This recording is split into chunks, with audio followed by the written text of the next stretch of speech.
रे ओहो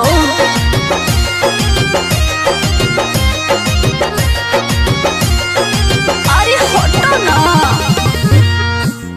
ऐसे का देखे लायकिया गड़ा के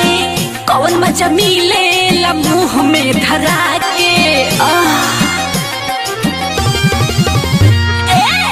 ऐसे का देखे लायकिया गड़ा के कौन मजा मिले ला मुँह में धरा के चोली में न डालो हाथ जबरी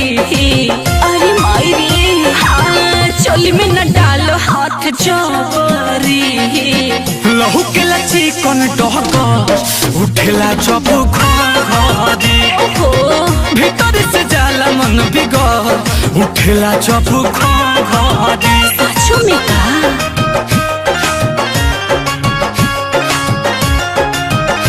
कालिका स्टूडियो आरा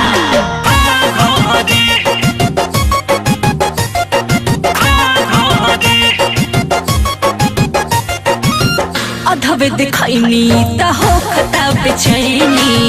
तहरा नियन लइका ढेर पारे कईनी बुझला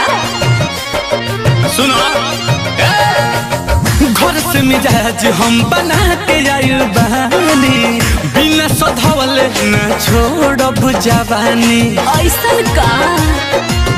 तुहरा से कुछ नहीं कबरी तुहरा से कुछ नहीं कबरी लहू के लची कौन डहकर उठेला जब घरी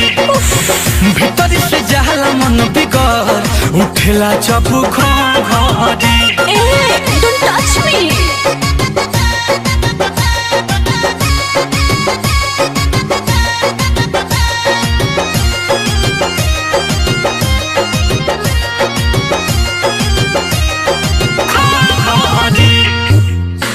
जन दहिया न सट हमारा जरी रस गरनी मुना तो रस रस करी समझे के कोशिश कर सुनो नील कमल नीरज से होई जहिया भेंट हो कहता नहीं ओही दिन खियाई भर पेट हो अरुण बिहारी जौनी हरी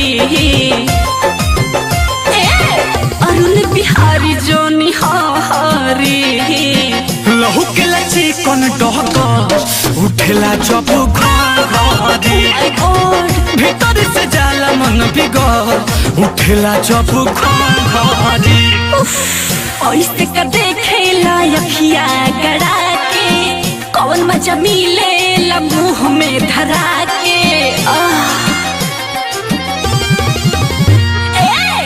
ऐसे का देखे लायकिया गड़ा के